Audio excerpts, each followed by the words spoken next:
We're gonna. This Ginger doesn't. Ginger. Strange fire. Okay. Shabbat shalom. Shabbat shalom. I got it. Where's my? There it is. There it is. Okay. So they'll give me the definition for heed. Pay attention. Listen up. Listen up. To hear it and apply it. Hear it and apply it. Walk it out. The psalmist puts it like this: "Oh, how I love your Torah! I meditate on it all the day. I'm wiser than my enemies because your commandments are mine forever." Psalm 119, 97, 98. Yeah. It means Shema. It means Shema. That's right. 97 and 98. 119, 97, and 98. Okay. I was reading Brad Scott this morning, and he said something I thought was pretty profound. It says, "I hold and will continue to hold that God's words are eternal and are never antiquated or obsolete. It has, since the time of Adam, been in man's base nature to rebel and defy God's instructions. Some defy him by simply not acknowledging him. Others defy him in his name. And still others cling to him as if he were really a father." Which one are you? What was the last part? Others cling to him as if he were really their father. Which one are you?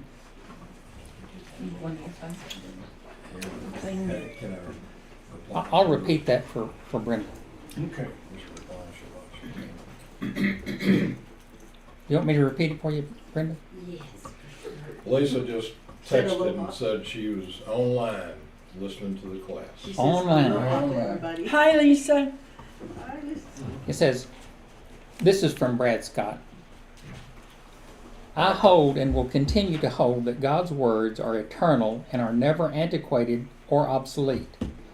It has, since the time of Adam, been in man's base nature to rebel and defy God's instructions." Are you lost there? I'm fine, thank you. You're fine? Okay. "Some defy him by simply not acknowledging him. Others defy him in his name.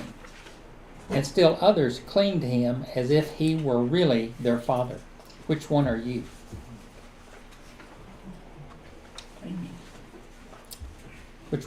Which one are we? Well, I think he's like the real funny because he gives me enough spankings. Okay. Got quite a few of them.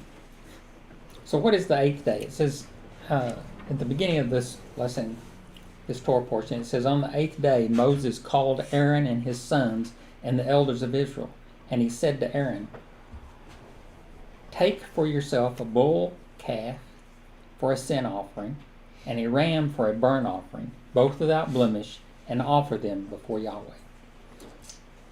So on the eighth day, what was the eighth day? New beginning. The great day. The great day. That's right. So what were they fixing to do? Celebrate again. Weren't they dedicating the temple? Yes. Oh, okay. There you go. Okay. I guess I was thinking about tabernacles when they're Mm-hmm. needing to celebrate again. It's a similar. Probably a little bit of tie-in to Sukkot there. What do you think? I think maybe I see a when you tie teeny into bit. creation too, as far as the eighth day coming back around to what happened on the first day. Creation, on man created chaos at this point on the eighth day. And man began. And man began. That's right. Start. Okay. Well, join me in saying the blessing. Join with me. Blessed are you, Lord our God, King of the universe, who has sanctified us in his commandments, and commanded us to engross ourselves in the words of Torah. And in Hebrew. Baruch atah Adonai Eloheinu melech haolam, asher kedeshanu b'mitzvotav v'tzavanu le'asok b'divrei Torah. Still having trouble with those words. Those words. Yeah, pronouncing them.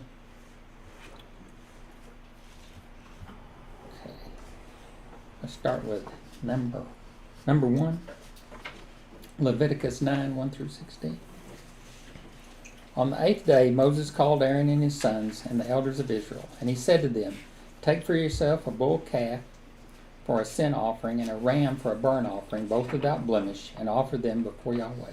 And say to the people of Israel, Take a male goat for a sin offering and a calf for a calf and a lamb, both a year old, without blemish, for a burnt offering, and an ox and a ram for a peace offering, to sacrifice before Yahweh, and a grain offering mixed with oil, for today Yahweh will appear to you." And they brought what Moses commanded in front of the tent of meeting, and all the congregation drew near and stood before Yahweh. And Moses said, "This is the thing that Yahweh commanded you to do, that the glory of Yahweh may appear to you."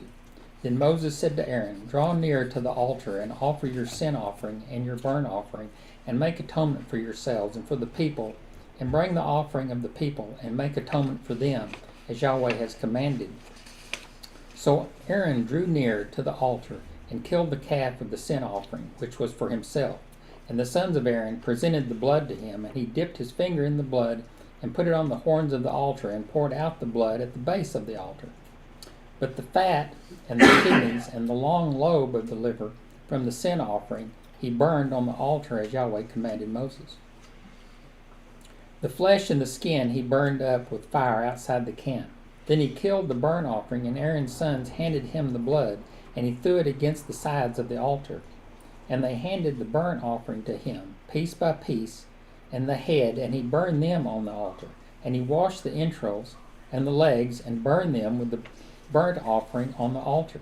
Then he presented the people's offering, and took the goat of the sin offering that was for the people, and killed it, and offered it as a sin offering, like the first one. And he presented the burnt offering, and offered it according to the rule. So, who was the first high priest of Israel? Aaron. Is that your final answer? I think Moses. Yeah, Moses, since he taught the people about the Passover, offered the sacrifices at Sinai during the ratification of the covenant. Moses also received the vision of the Mishkan and the kahuna, the priesthood, directly from God at Sinai. He was the one who personally trained Aaron and his sons regarding the laws of sacrifice. He also instructed the rest of the Levites about their responsibilities regarding the care and maintenance of the tabernacle. I didn't think about that. So, was not Moses kind of like the high priest and the king? Mm-hmm. He commanded the people. Yep. What date did Aaron and his sons begin to serve as priests? Y'all know what that was? 8th day. It was the first day of the month. It was Nisan 1 on Rosh Kodashim, the anniversary of the month of redemption. It's called the day that took 10 crowns. Y'all remember what the 10 crowns are? We'll have a review here. It marked the first day of the creation. It was a Sunday. It was the first day of the month. So it was the first day. The first day of the month. The first day of the priesthood. The first day of offering of the leaders of Israel. It was the first day for public sacrifice. It was the first day for the fall of fire from heaven. It was the first day for the eating of the sacred food. It was the first day for the dwelling of the divine presence among Israel. And it was the first day for the priestly blessing, because it says Aaron blessed the people.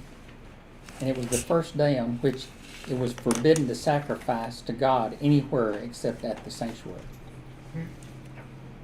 What do you think? I happen to agree heavily with the first day that the dwelling of the divine presence among Israel. Both then and roughly a few 100,000 years after that. Not a few 100,000, but a few thousand years after that. Uh-huh.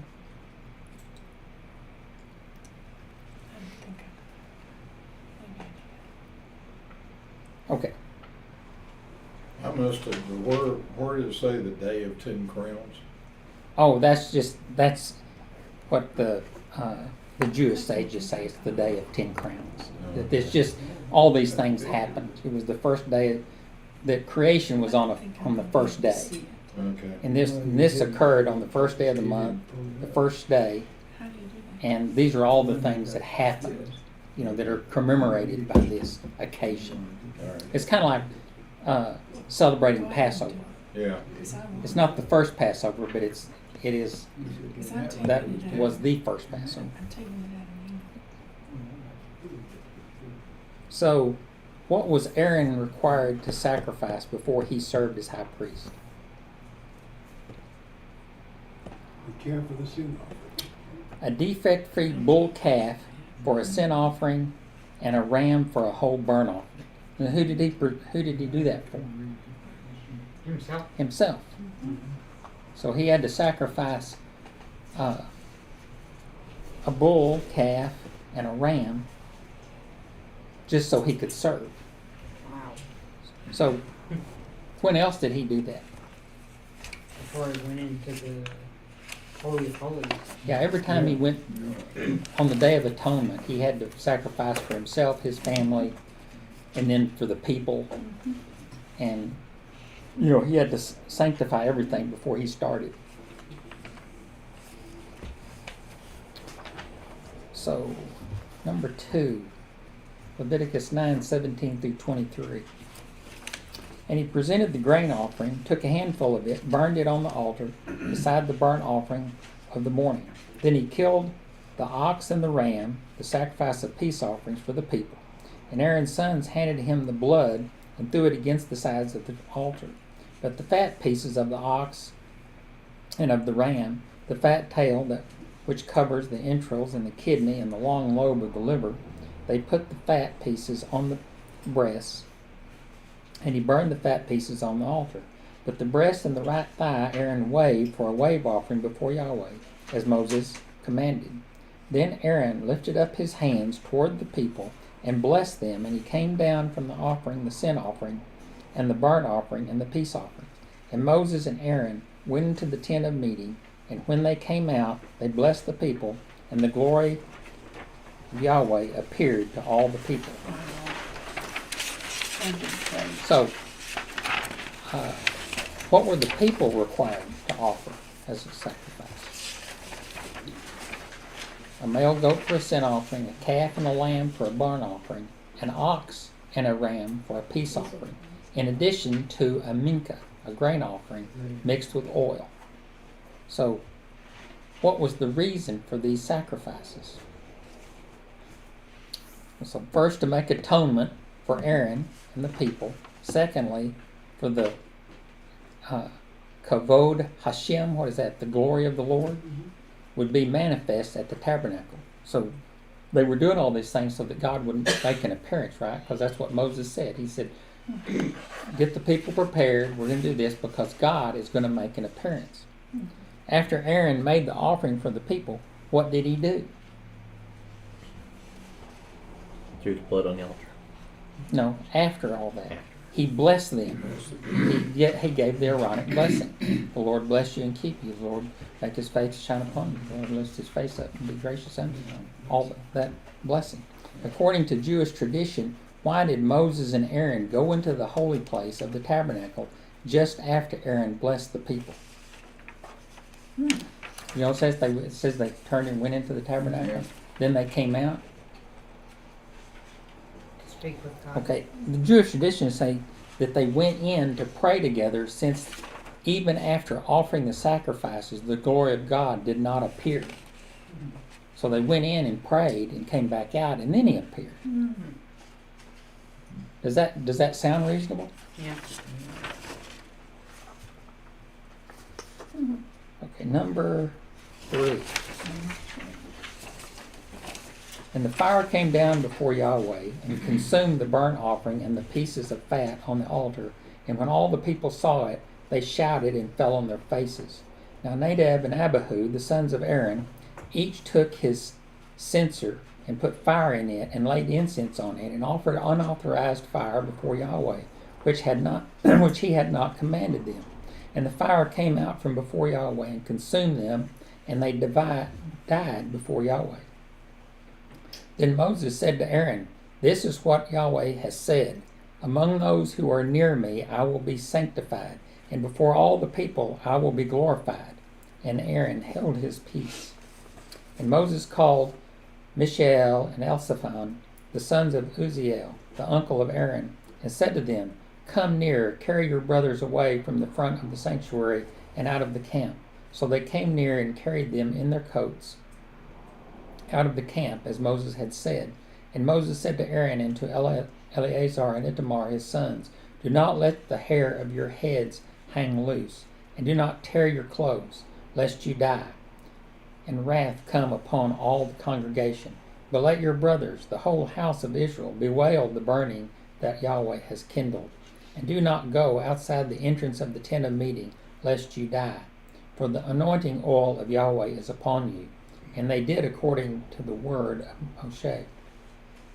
And Yahweh spoke to Aaron, saying, Drink no wine or strong drink, you, your sons with you, when you go into the tent of meeting, lest you die.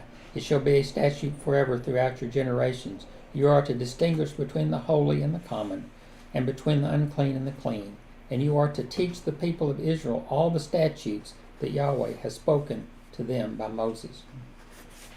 So, how was the glory of the Lord first revealed at the tabernacle? Coming down by fire. That came out. Yeah, a fire that came out from the Holy of Holies that immediately consumed the offerings upon the altar. So, what were the names of the two sons that were killed? Nadab and Abihu. Nadab and Abihu. I've got a question. It said it consumed the altar sacrifices, and it said it also consumed the sons. So what was left to carry out if it consumed them? Their whatever was remaining of them. If it consumed, I mean, Probably dust. Well, it probably consumed, I would say, or think it consumed their spirit, because their bodies were still there and had to be taken off. Well, it's kind of like Is it the the same word? burning bush on it was not the consumed. mountain. The bush did not, it was consumed with fire, but it wasn't consumed. But the fire of the Holy Spirit went through them. I wonder if it's the same word. It's just, well, I was wondering. Anyway, just a question. Which could tie into whenever somebody passes, spirit goes back to the Lord. Yeah, they're not. He's not here. He's risen, kind of thing. Well, Moses said there was something to carry away. Yeah. There you go. There was something to be carried away, so it had to be there. Not what that's not something sages said, so we can kind of stick with it. Yeah. That makes sense. Yeah, those old sages, they keep poking their heads in here, don't they? Yeah. So why were Aaron's sons killed? Because it brought false fire, strange fire. Strange fire in the Right tabernacle. issue, I would say. So what does strange fire mean?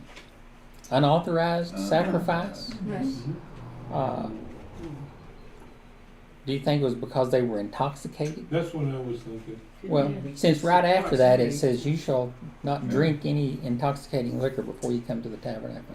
I don't cling to that one too much, because I think God's word has been there like that. Mm-hmm. I don't think that He necessarily reacts to people's things. Just don't worship It's already him. there if they broke it, Uh-huh. and it gets revealed. I don't.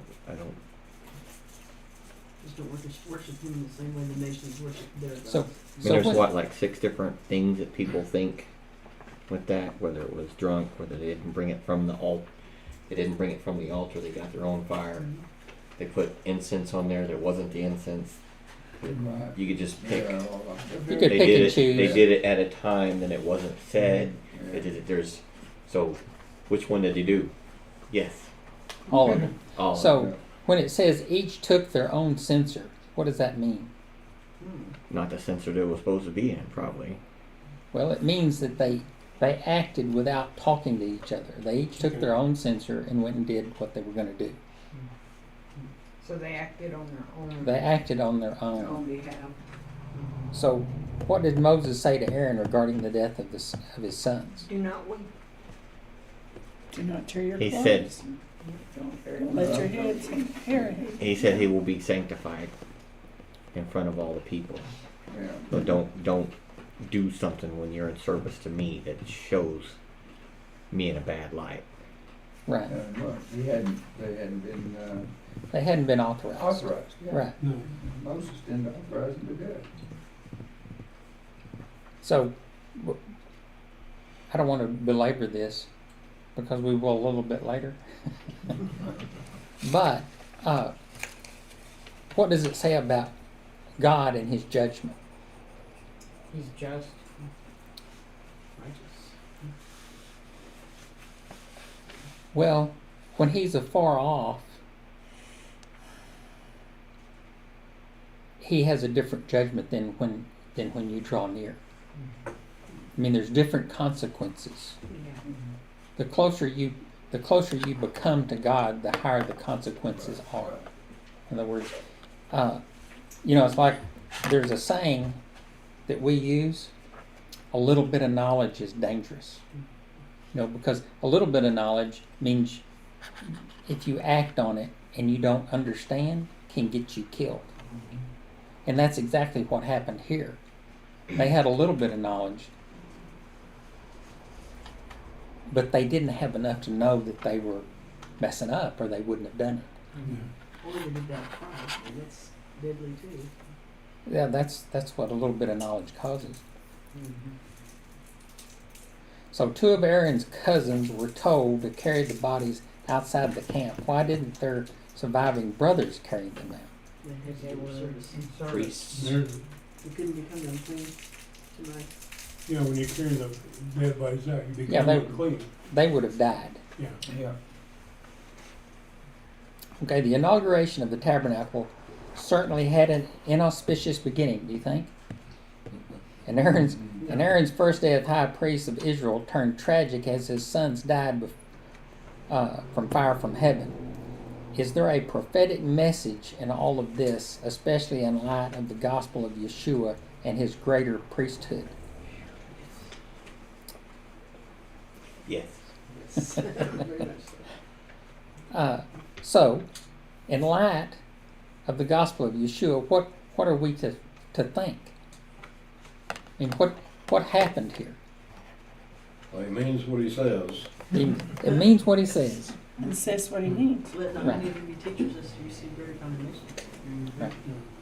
Our leaders Well, in that what case. what is Yeshua's role in salvation? He is the He's high the high priest priest. after the order of Melchizedek. Yeah. Right. He's the Redeemer.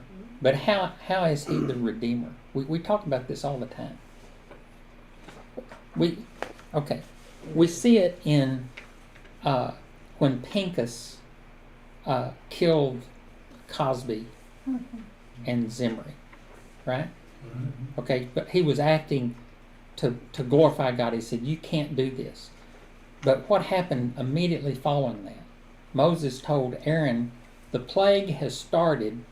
Get your censer, put incense on it, and go to the people because the plague has started." And then what did it say about Aaron? He went into the people and stood between the people and The Play. plague. death. Yeah. Okay, that's what this shows, is that they went around the high priest. They took the authority of the high priest and they were consumed. Okay? See? But Jesus stands between us. He's our Redeemer. He's our protector. He's the one that lifts us up to God and says, "These people have faith in me." The intercessor. An intercessor. Okay? Incense representing the prayers. Okay. So,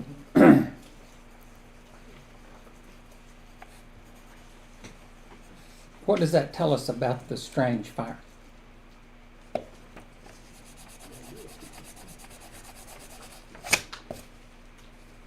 Well, It was a free will thing. it tells us that God has a list of instructions, that He has a way to be approached. Yes. That's why the story of Esther is so important, because she says, "I can't go to the king because if he doesn't hold out his golden scepter, I die. So pray for me for 3 days." So what was what was Esther's whole intent in saying, pray for me? Just save the people. Oh. Because she knew that only God could be the intercessor for her. There wasn't anybody else in the kingdom except God. But he had placed Xerxes, Ahasuerus, whatever his name was at the time, there as a symbol of the ruling authority. And so it's the same thing. I mean,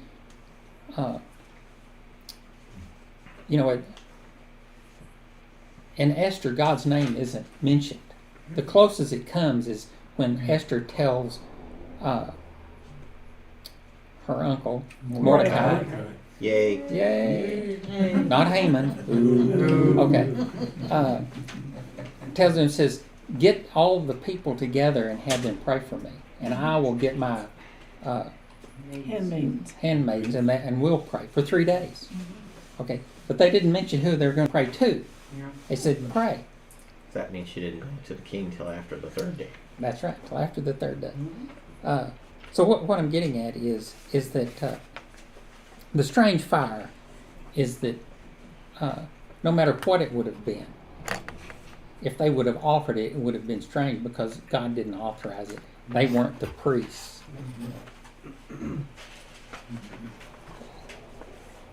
Number 4? Is that where we're at? Number 4. Moses spoke to Aaron and Eleazar and Ithamar, his surviving sons. Take the grain offering that is left of Yahweh's food offerings and eat it unleavened beside the altar, for it is most holy. You shall eat it in a holy place, because it is your due and your sons' due from Yahweh's food offering. So I am commanded. But the breast that is waved and the thigh that is contributed, you shall eat in a clean place, you and your sons and your daughters with you, for they are given as your due and your sons' due from the sacrifices of peace offerings of the people of Israel. The thigh that is contributed and the breast that is waved, they shall bring with the food offering of the fat pieces to wave for a wave offering before Yahweh. And it shall be yours and your sons with you as a due forever, as Yahweh has commanded. So what's the difference between a holy place and a clean place as ascribed by the command to eat the grain offering and the meat of the peace offerings? So when it said eat the grain offering, it says in a holy place. But when it says the meat offerings, it says a clean place. So, but if you notice the difference there, it says it's for your children, your daughters. Okay? So they're not going to eat it in the tabernacle or the tabernacle area. But the grain offering is most holy. So if it's most holy, they eat it in a holy place. Well, where is the holy place? The tabernacle. Just outside the most holy place. That's right. So the two are separate. One is to eat the bread offering, the grain offering. Mincha is a bread offering. So they're eating the bread offering. So they've just had the sacrifices of blood. They put it on the altar. They've splashed it. They've done all these things. And then they eat the bread offering.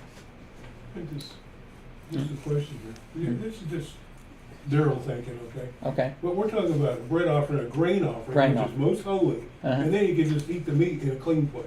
Right. Well, it takes me all the way back to Adam and Eve and Cain and Abel, and what their sacrifice was.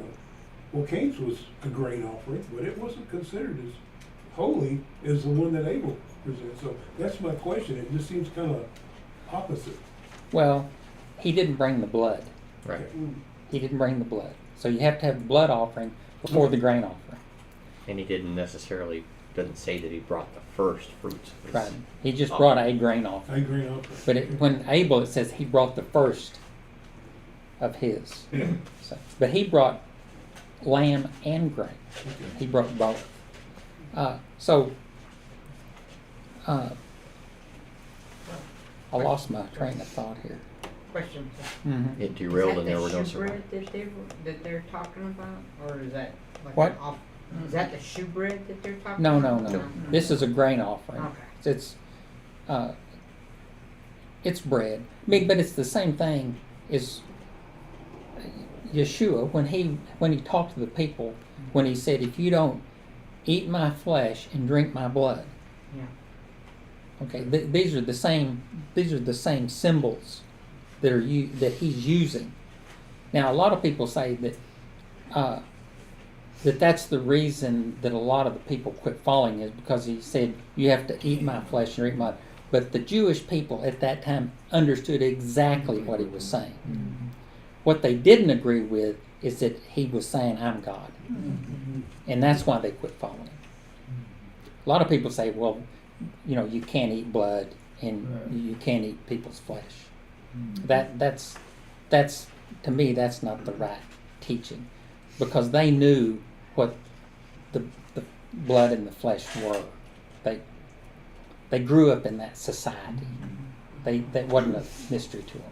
About Nadab and Abihu, Lisa said that I think these were consequences of the golden calf incident. I mean, Aaron did the golden calf thing, and Nadab and Abihu probably watched that, and they thought, well, we can just do whatever we want to do, if they were born at that time. I mean, I'm putting words in her mouth, but she said, I think these were consequences of the golden calf. Who says this? Lisa? Oh, well, I don't know. I think the golden calf, my opinion, I think the golden calf was settled when God said, I have forgiven you. I mean, I don't think he forgives and then takes. Now there's consequences, but I don't think killing your sons is those consequences. I don't know that that's the truth. Well, I think that his sons sinned, and they paid the price for the level of sin that they did. Right. So I don't think we pay for our children's or our father's sins. Right. There are consequences. We Jeremiah. don't know. We don't have perfect knowledge. But nowhere in there does it say because of Aaron's sin they did this. And I don't think we should read that into it. The sages might say that, though. The sages might say that. Those old tricky sages, I tell you. Okay, number 5. 10, 16 through 20. Now Moses diligently inquired about the goat of the sin offering, and behold, it was burned up. And he was angry with Eleazar and Ithamar, the surviving sons of Aaron, saying, Why have you not eaten the sin offering in the place of the sanctuary, since it is a thing most holy, and has been given to you, that you may bear the iniquity of the congregation, to make atonement for them before Yahweh? Behold, its blood was not brought into the inner part of the sanctuary. You certainly ought to have eaten it in the sanctuary, as I commanded. And Aaron said to Moses, Behold, today they have offered their sin offering and their burnt offering before Yahweh. And yet such things as these have happened to me? If I had eaten the sin offering today, would Yahweh have been approved? Would Yahweh have approved? And when Moses heard that, he approved. So why did Moses get angry with Aaron's sons? Because I hadn't eaten the offering.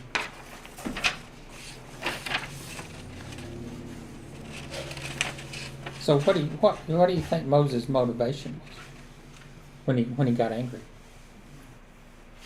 Obedience. You think about this. You think Moses was perhaps afraid that they would end up like Nadab and Abihu because they didn't follow the rules exactly? Yeah. But in this case, it wasn't a matter of worship. It was just a matter of duty. Okay? But he was concerned that, if this thing keeps going, maybe they will end up like their brothers. I mean, that's kind of my opinion. You think I'm kind of curious reading this. If I had eaten the sin offering today, would Yahweh have approved? Right? Mm-hmm. And it's talking about Aaron. Mm-hmm. As if you have something against your brother, don't come taking the blood and the bread, because that's not a way. So if he knew something's on his heart, he's like, I probably better not mess with that. Yeah. Well, that's I'm good not too. showing it out, but I'm upset, and I Yeah. need to wait. Yeah. Well, that's good. I mean, a lot of these things are hard to understand because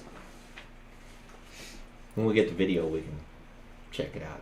The video, Get yeah, the video. Well,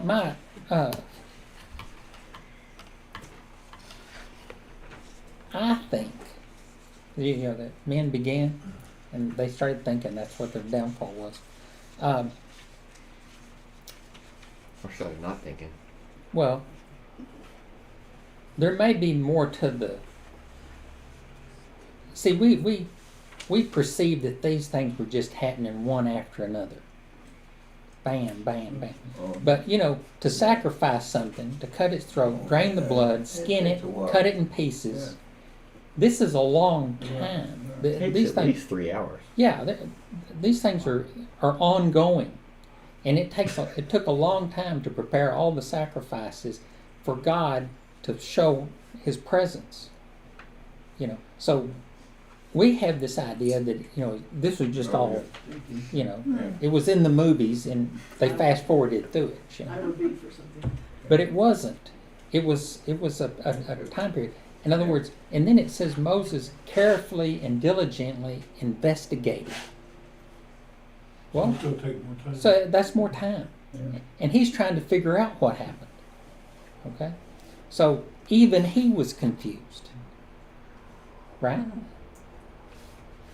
But I think he was confused in a way that was a righteous confusing. He said, Am I supposed to be upset with this because of what we've done?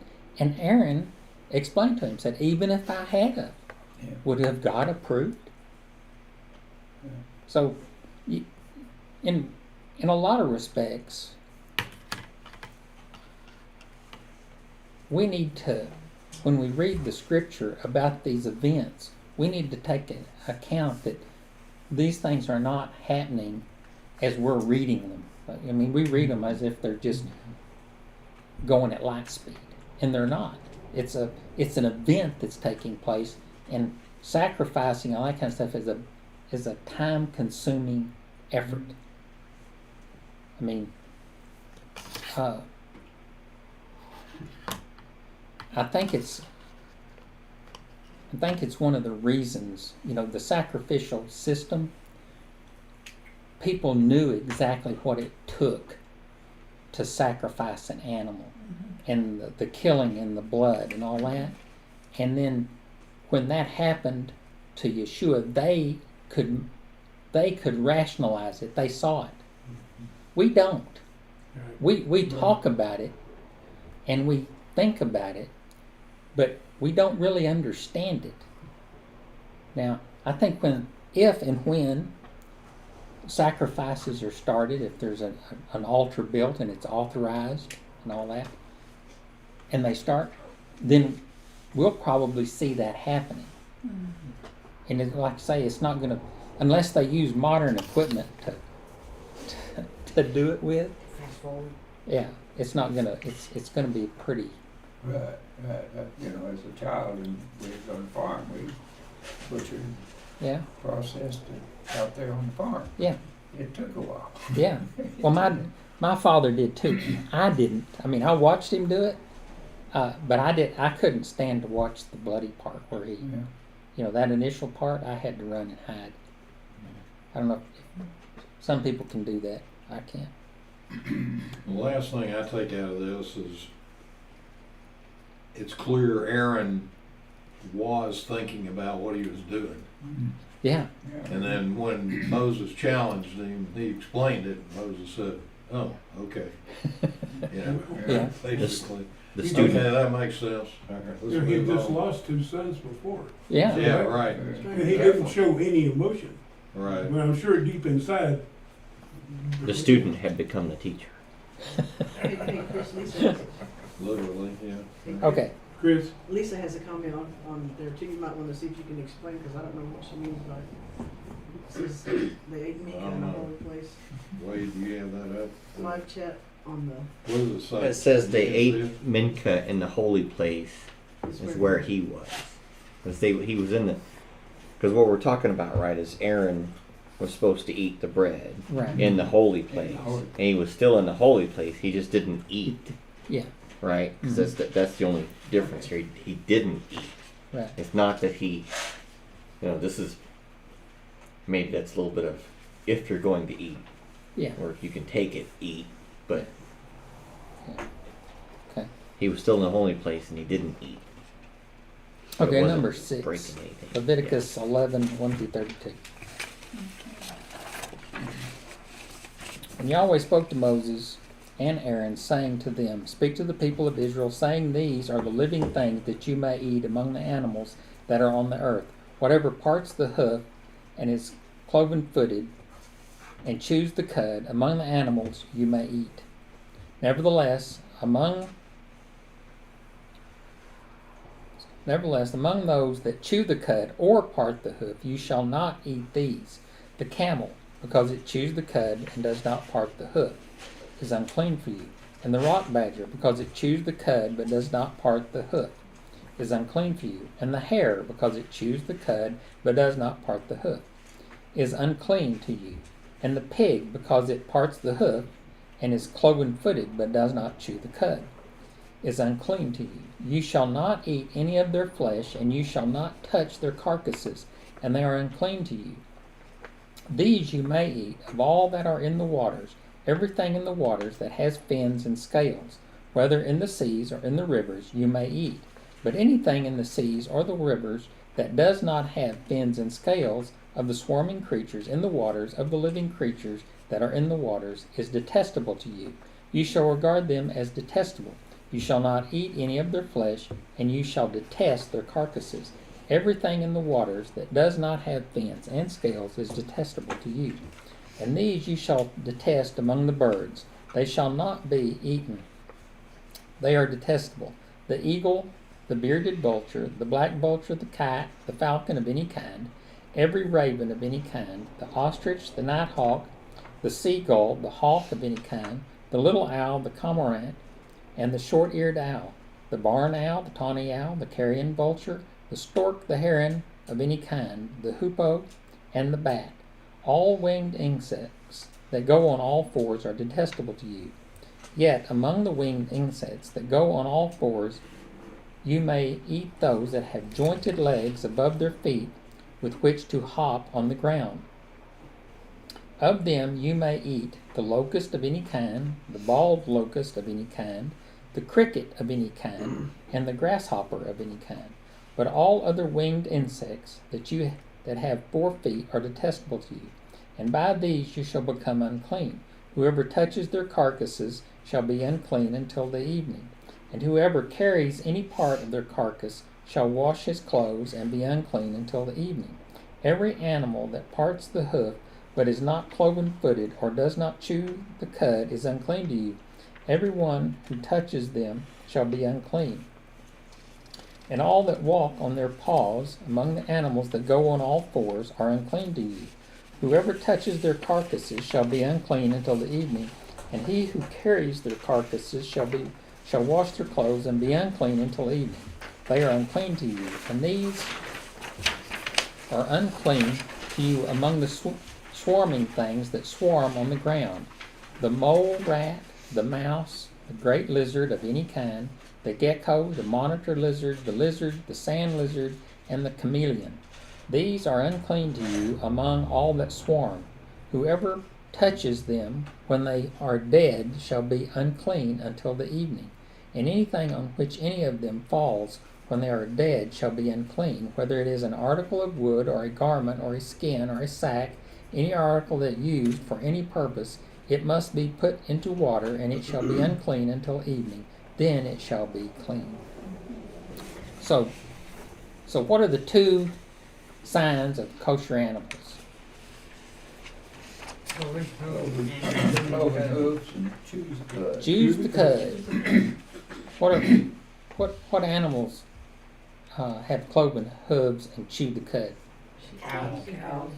Sheep, goats, and Deer. sheep. Cow, deer, goat, sheep, gazelle, antelope. All those? Did y'all ever know that rabbits chew the cud? Yeah, Yep, I've seen them do and you They can't. don't have cloven hooves. They don't have. Yeah, but theirs is the excrement that they munch on too, which Yeah. makes them unclean. Yeah. We had a rabbit Thank you for a for that while. They're nugget of nasty wisdom. little creatures. I like bread salads. So what's a kosher fish? Fins, Fins and scales. Fins and scales. So what does the Torah say about eating birds? You can't eat the vultures or the eagles because they eat other animals. The scavengers or the predators, stay away from them. Meat-eating birds. Birds of prey. Yeah, the birds of prey and the carrion eaters. No, bats sometimes birds of prey. Something- Not birds at all, but Something kind of interesting about the seafood piece, the fins and scales. Uh-huh. If you like sushi, everything that you're not supposed to eat has to be cooked. You can only get raw sushi that has fins and scales that Uh-huh. I've seen. Yeah, it's mostly salmon. Right. and tuna. Or tuna. Mm-hmm. Or trout. But the eel and the crab and all the other stuff's got to be cooked or Yeah. cooked. Mm-hmm. Which makes it So shaman. it's cooked, you can eat it even. No. even though No. it's- No, it's cooked if it's sushi, and if it's unclean, they cook it. But if it's a clean, you can eat it raw, Salmon. like salmon and Tuna. tuna and stuff like that. But I thought if you weren't supposed to eat it, you weren't supposed to. You're not Yeah. supposed to eat it. No, that's Period. what we're saying. That's what we're saying. In sushi, when they prepare sushi, right, Oh, okay. the stuff that's clean biblically, You can eat raw. they can eat raw typically. Okay. The eel and stuff, they have. Right. Okay. There is. Oh, And yeah. but the crab is never Everywhere. the crab is never uncooked. Just unclean. No, crab is never clean. It's still you're It's still never not clean, supposed to even eat if it. it's Right. cooked, you're still Yeah. not supposed to eat it. Doesn't matter how good it is in butter. Ain't clean. Butter. Been there, repented from that. Garlic butter. So I've got. You can be quiet on this. According to the rabbis, what are the three basic categories of kosher food? I don't know. Okay, he can't be quiet, even though I tell him. They're meat, dairy, and parv. Pareve. Parve. I think Parve. it's just P-A-R-V-E, parv. Parve. I think it's parve. Okay, parv is neither meat nor dairy. Yeah. Is that mushrooms? Is that the other block? Yeah. Other foods. Others? I mixed something. So why do they say, why in Jewish tradition do they not eat beef and milk together? Now, you know, if you go to Israel, The goat and the Don't boil it. Yeah. Don't boil a chicken in its no, it's really different than that. I mean, when we were in Israel, some people went in the pizza place to get pizza, and you can't get meat on your pizza. Because it's got cheese. Yeah, got cheese. Right, cheese and But if you go next door, you can get a hamburger. But if you want to take your pizza in to eat next door with people that have a hamburger, they won't let you in. And if you want to take your hamburger next door and go in and eat with the people that have, they won't let you in. Because even though you're not eating it, you're mixing it together. Not just eating, it's just, don't sit at the table. Now, who would have thought that? I was- Yeah, I mean, you're not mixing it. I just thought it was crazy. There's a difference between a goat and a cow. So, They don't know, I guess. okay, so what does the word trife mean? In Jewish, they use the word trife. It's not in accordance with dietary laws. In other words, if it's not cooked in a rabbi blessed kitchen, then it's trife. You can't eat it. Sounds So- like a middle wall of partition kind of thing. It's kind of like And that. some Jewish people do have separate kitchens in which even the dishwashers are for this and the times for smooth fat, and on the other side it's the other. Mhm. So, now I have a question. Just what do y'all think? Do you think Paul ate pork? No. You think it's highly unlikely? Highly. I think it's No. We know that I don't eat pork. Saul of Tarsus. Yeah. Did I eat pork in the past? Yes. Yes. Unfortunately, yes. I watched my dad kill and butcher a pork once. Almost ended my pork eating. So do you think Yeshua kept kosher? Absolutely. Undoubtedly, but do you think he kept it in the rabbinical sense?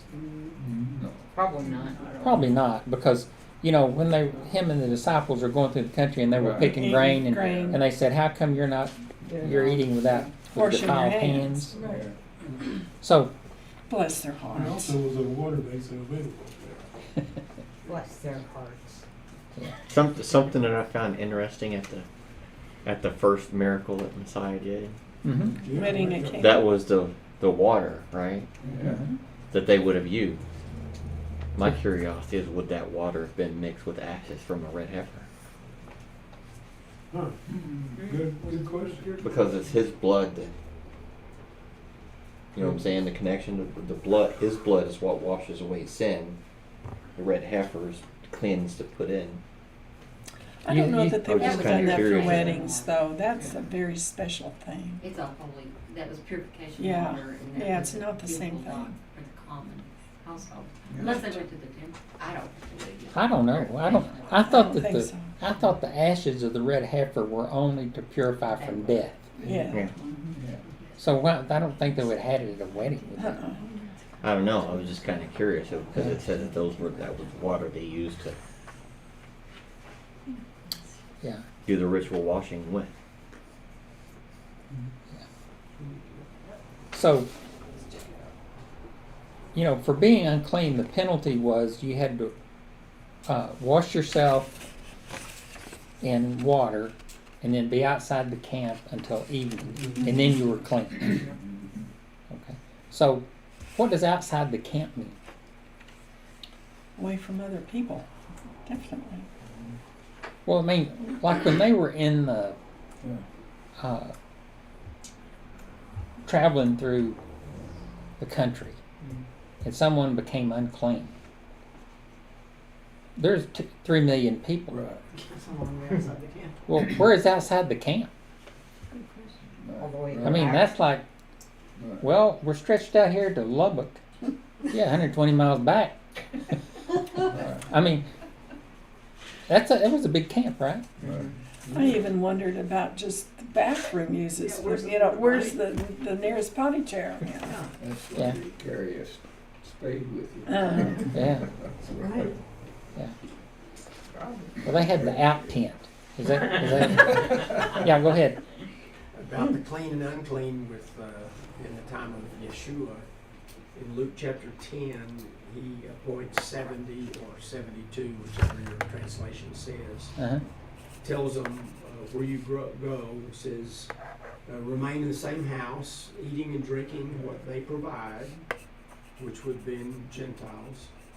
For the laborer deserves his wages. Do not go from house to house. Whenever you enter a town and they receive you, eat whatever is set before you. Well, so were they sent out to Gentiles? Mm-mm. Initially. I don't think they were initially sent out to Gentiles I don't know. when Jesus sent them out. I think Paul and Peter went to Gentiles later. Do you think that? But it didn't go Well, to so Egypt. did Thomas. If you study the Didache, you'll find out that most of them did. Yeah. Now, a few of them stayed in Jerusalem, and most of them Well, spread out over the known world. Right, at the but time. that was after It's after the- the ascension. At the this ascension. point. But I'm that talking way- about when Jesus was there. The 70 sent out the 70. Yeah, I think they went to the house of Israel, so to speak. yeah. Well, I don't know. It doesn't specifically say one way or the other, but I'd always assumed it was just the people in their community, the Jewish people. The Jewish. Yeah. Community. I hate the other Israelites. I'll put it that way. The mixed multitude. Yeah. The fact that he states to eat what's set before you does bring up that question. Yeah. Yeah. Yeah. Very strong. People use that as a loophole too. Because we've gone to friends' house for dinner, and even though that we've told everybody we don't eat pork, that message doesn't necessarily always get across. So we've sat down to dinner a few times and just eaten what they've given us. And Yeah. not said a word, not complained, not. So, It's been my experience when I'm talking to people and people I don't know or something, and for some reason or another, food will come up and pork is the main issue, or ham, or something. And then they just reveal it to you right off the bat. And so then you know kind of where their mindset is. Yeah. So, So we just abstain, whatever it's there. If they're having pizza and it's got pepperoni, we just have dessert. Yeah. A friend of mine had that same experience, that her son, not really a believer, brought in a pizza with pepperoni, and she had been trying to witness it. So rather than make him feel uncomfortable, that she just asked the Lord to change that pepperoni into beef and ate it. You know, and then she went and asked me about, well, you know, he probably could have changed that into beef, but rather than make an issue and lose her son completely, she went like that. Well, you know, I don't know. It could just be the family, but my family, like, if we get together and they're having a meal, they always prepare beef or chicken or something. I mean, they might fix some pork, a ham or whatever, but they always make sure that they have something Our clean. family does that Yeah. for us too. Yeah. that's So the thoughtful thing to do. yeah. But we experienced a miracle when we were in Indonesia, or not Indonesia, but Taiwan. We were taken upstairs, which we were told by missionaries they would never allow us up there upstairs, but they took us upstairs. And they had the huge altar of all their evil gods and stuff, and this lady, she bowed to her husband or whatever, and she picked up these particular goodies and took them over and knelt before those gods and brought them back to set before us to eat. We could not make her lose face, but yet we could not eat what was given to demons. And so I know he was praying, I was praying, and he speaks to her in English. She has no English whatsoever, and we had at that time no Mandarin. This is a rural. Very Taiwanese rural, village. very rural. And we had no Mandarin at the time. And he was praying, and I was praying, and he says in English, I see that you have an orchard. What kind of trees? What kind of trees? And you could see in her eyes that something was going on. And she motioned for us to come follow her, and we followed her, and she took us out on a veranda, and she did this with her hands. This is my orchard. And then she motioned us down, and then she went, crawled up a tree, and brought down a star fruit for us. It was a miracle. Awesome. Yeah. That is a good one. Yeah. Yeah, it was. Good. God will provide, huh? Oh, did he ever provide? Okay, Leviticus 11:33-47.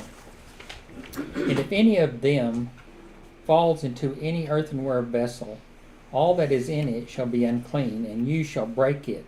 Any food in it that could be eaten, on which water comes, shall be unclean, and all drink that could be drunk from every such vessel shall be unclean, and everything on which any part of the carcass falls shall be unclean, whether oven or stove, it shall be broken in pieces. They are unclean and shall remain unclean for you. Nevertheless, a spring or a cistern holding water shall be clean, but whoever touches a carcass in them shall be unclean. If any part of their carcass falls upon any seed grain that is to be sown, it is clean. But if water is put on the seed, and any part of their carcass falls on it, it is unclean to you.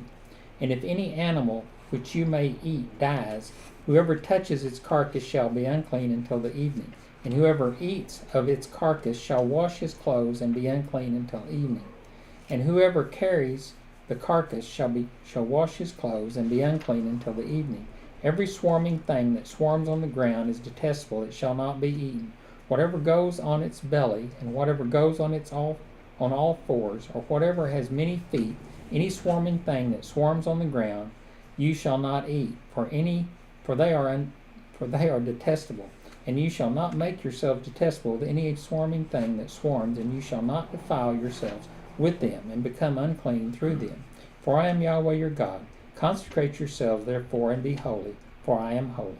You shall not defile yourselves with any swarming thing that crawls on the ground, for I am Yahweh, who brought you up out of the land of Egypt to be your God. You shall therefore be holy, for I am holy.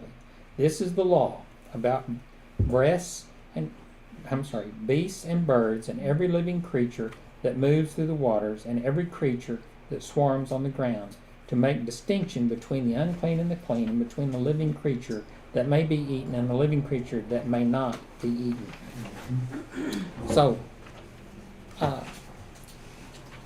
whenever we eat food, we incorporate other life as a means of nourishment in our own life. And therefore, eating is necessarily a sacrificial act. Do you agree with that? In traditional Judaism, the dinner table is regarded as an altar before God, the honored guest.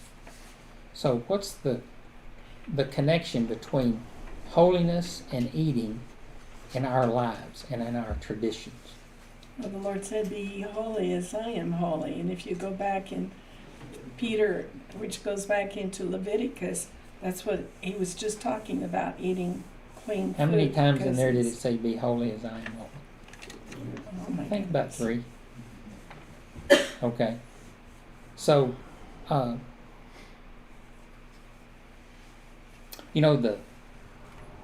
what is the tradition of saying a blessing before a meal, or saying a blessing after a meal? Either one. Sanctifying To give thanks for it. To give thanks for it, but also to sanctify it. That's correct. In other words, when you say bless this meal, that's a blessing of sanctification. That's what blessing means, setting it apart. So when we say what we refer to as grace, but that's the prayer before a meal, is sanctifying the meal. And I never really thought about it. I've thought about it for some years now because of this right here. But everything that you eat is something that's alive. It's carbon-based life. There's not many things that we eat that aren't life. I mean, we take vitamins, we take minerals that aren't necessarily life, but they're ingredients of life. Okay? So, but most everything that we get nourishment from is things that were once alive. And so saying grace and setting it apart is recognizing that God made it grow, made it alive and grow, that we might be nourished. Does it make you wonder, though, that when you say grace over pork chops, that it's really not being blessed? It's not setting it apart. That's right. As a matter of fact, it may be condemning you. Even sugar was once alive, and sugar cane, but aspartame and those kind of things were not ever alive. That's right. They were chemicals, so they're not even real. So, do you think the kosher laws are kukim, are laws which have no rational explanation? In other words, clean and unclean? You said what? Cooking. Kukim, which means without rational explanation.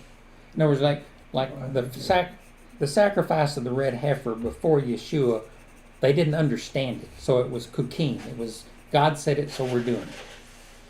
I mean, it's a lot of people, they say, well, God said it, I'm doing it, and that's the end of it. I don't have to have a rational reason to follow God's commandments. But a lot of people say, well, God is a God of reason, so he didn't give any commandments that were unreasonable. He's smarter than we are. Yeah, he's smarter than we are. But that's the question I'm asking. Do we have to have a rational explanation for everything that God does? No. But we like No. it. We like it. But we like to have an explanation. But what does God's Word say? It says at some point in time, everything will become clear, Yeah. doesn't it? That God, He makes known what we need to know. But the secret things are all Yeah. Well, you could say it gives a rational explanation for clean and unclean animals, and the basically the animals that are prohibited, tend to eat trash, Mm-hmm. and the animals that are clean tend not to eat trash. They tend to eat living things. Yeah. Let Plants. me read this. It says, some people have attempted to discover reasons for these laws. For instance, some have said they were intended to promote hygiene and biological cleanliness. Others have said that they were designed to sensitize our hearts, that we must take away life in order to sustain our own. We should be conscious of the sacrifice and humane in the way we do it. Others have said the laws were intended to keep us from becoming mindless eaters who indiscriminately consume food. And some have said that certain food types were permitted by God because they had inherent properties associated with the life form. For instance, kosher mammals and birds are not predators, and their consumption is intended to remind us of our need to be peace-loving and common and community-directed. So, our ideas of clean and unclean food, how do we compare those to our daily lives? The examples of clean and unclean. I showed this last time, and it's going to go up really fast this time because I'm not stepping through it. And I fixed it up for you so that we wouldn't have any gray areas. I don't like clean and unclean circles intersecting, because I thought the intersection would have to be a null set. There's nothing in common there. Yeah. Well, that's true. But but clean, unclean, clean, and holy are a picture of salvation. Yeah. In other words, when you're unclean or when you're in sin, you have to go through some course of Clean action. and holy could have intersected. Yeah. Well, what I'm saying is when you're unclean, you have to go through some ritual to become clean again. It says, wash yourself in water, go outside the camp, and then in the evening you're clean. You can do a screenshot. But it's the same. It's the same as salvation. You confess your sin if you've sinned, and then you come back into right standing. So you're moving from one to the other. But God wants us to be perfect as He is perfect. Why? So that He can dwell with us. So He can dwell with us. And so I think all these things work together so that we can be close to Him. And I don't exactly understand the idea of clean and unclean and what makes this animal clean. What I do know is that God said you can tell plainly because they have hooves and cud. Right. And the ones that just have hooves or just have cud, they don't count. They have to have both. Okay? It's two things. What are the two things? Binary. Binary. Yeah. You have to have the blood and you have to have Right. obedience. That's Okay. all. Yeah. So, Could be a little bit of another indicator of just free will too, because you're not going to see a cow going up to a carcass and gnawing down on it. It's going to eat the grass a little ways away from it, right? But since we have choices and decisions to make, we also have a responsibility laid in front of us to pay attention to those choices so that we do live by His design. Which in the medical field now, I read some time ago, like a pork, read quite some time ago about a heart specialist that, there is, you should never eat pork because it is damaging to your To your body, heart. mm-hmm. to your heart. It has a negative effect on your heart. situation. I've seen chickens be predatory. And I never did understand either at that time, dig into it enough to see what the actual cause. But when I had my surgery and they replaced my aorta, nowadays they use pork, pig parts, but they didn't on me. They used a Dacron tube. So I've got a synthetic husband. Yeah. Fine. Yeah. Okay, I got one more question, then we'll be finished up. Why was Aaron forbidden to grieve the death of his son? Because that would have taken him out of the high priest position. Yes, that would. Okay. He didn't get angry either, right? He just held his peace, right? Okay. A proverb says, "Anger blinds the eye." Moses' anger led him astray several times in his life. You remember when he got angry? Mm-hmm. Killed the Egyptian? Got him kicked and out? struck the rock twice. Struck the rock twice? Moses' anger blinded him to compassion for his brothers. When he struck the rock, he lost his compassion. What's the nature of anger? Sin. Right. So, what does God say about anger? Vengeance is his. We Right. agree but don't sin. Right. To say. He said, "Don't let the sun set on your anger. Make sure you get it resolved today." There's people that get angry and y'all know who Larry Elder is? He's the black guy that's a lawyer, but he's a news radio commentator. What is it? I think he's associated with PragerU and that kind of stuff. But he's on Epic Radio, Epic Times on the YouTube, and he's about my age, so he's pretty old, real old. But anyway, he was estranged from his father for years. And he tells this story. He's a black guy and grew up in the South. His father was in World War II. He was a cook on a ship. He wanted to be a chef.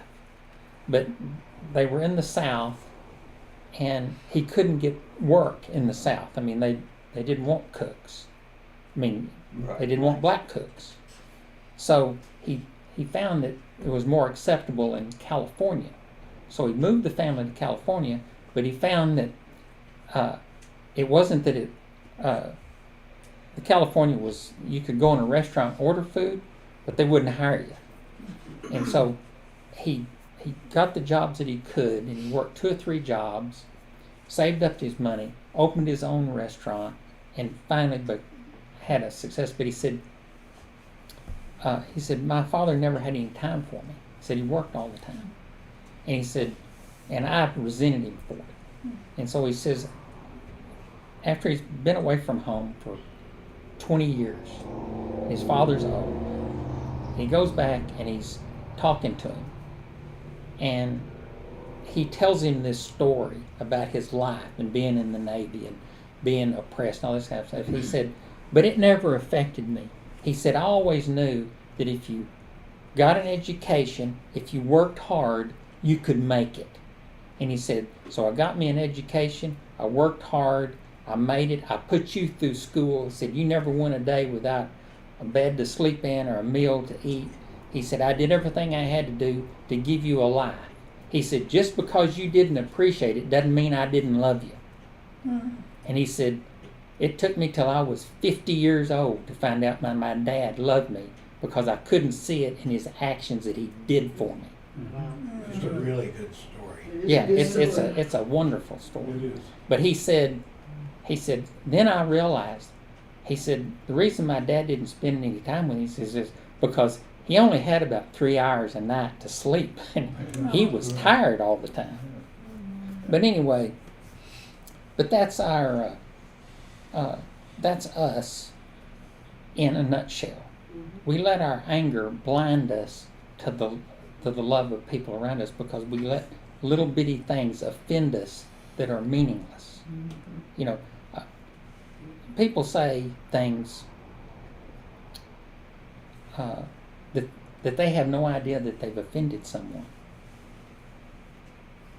You know what I mean? You know, you say something and you offend somebody, and then they're mad at you for 10 years because you said it. And you had no idea that you offended them.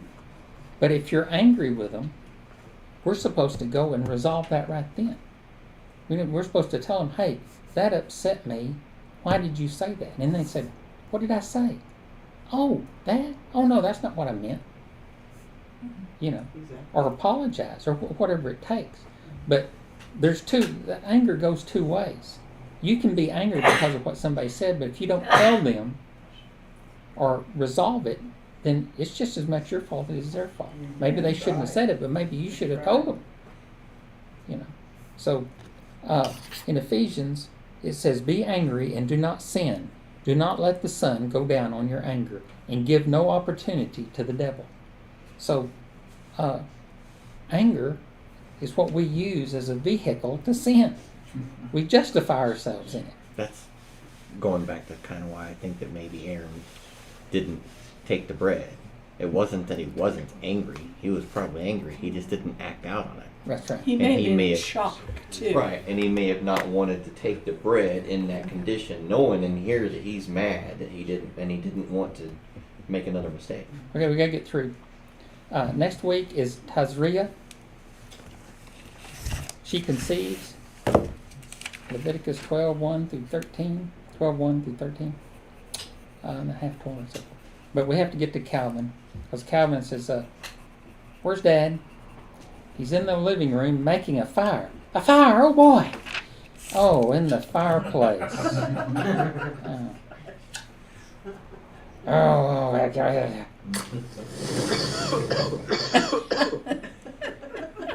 I love the sound.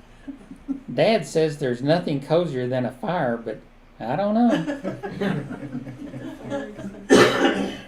See that get angry and don't sin? You see what he's doing? He's got all those matches down there where he doesn't have any kindling, so he can't start it. So he gets a bunch of paper, which isn't going to start it. It's just going to bust into flames and choke him. See, that's the way most of us are. We don't know what we're getting into. Well, that's pretty good sound effects. I like that sound That effects. was pretty good. and that's why we have wives. Now, I need to do it again because I like it. Listen to the sound. See how the flames coming up there? Okay. Good sound effects. Did you do that yourself? I downloaded the clip, yeah. I didn't do it. He didn't start a fire and choke himself. Yeah, I did. I started the fire, He choked learned from the myself. picture. I did do that one time. Y'all ever have the pilot go out on your furnace that's in the hallway? When you started, yeah. Yeah, and then you're supposed to hold this button down for 60 seconds, which your hand turns numb while you're in there holding this button down. Yes. And then you're supposed to let it go and turn the knob and then stick your match in there. And the place where you have to light it is way back in there, so you have to reach in there and light it. And when it lights, it goes whoosh, and your eyebrows are burned off in the top of your head.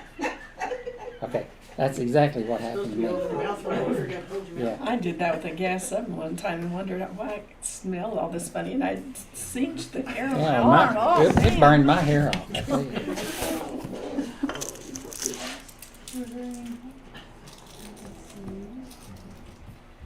Okay. Do we have anything to finish with? Seems like there ought to be something about deep darkness in here somewhere. Deep darkness. Let's finish with a blessing. Join me. Blessed are you, Lord our God, King of the universe, who gave to us the Torah of truth, Yeshua our Messiah, and life everlasting, set in our midst. Blessed are you, Lord, giver of the Torah. Hebrew. Baruch atah Adonai Eloheinu melech haolam, asher natan lanu Torah emet, Yeshua Meshikenu, v'chayi olam netah bektukenu, Baruch atah Adonai noten Haftarah. I put my thunder in just for friends. So nobody stole your thunder today. Yes, nobody. Enter by the narrow gate, for the gate is wide and the way is easy that leads to destruction, and those who enter by it are many. For the gate is narrow and the way is hard that leads to life, and those who find it are few. Shabbat Shalom. Shabbat Shalom. Thank you, Paul. It made it. One more Very time. good. Very, very good.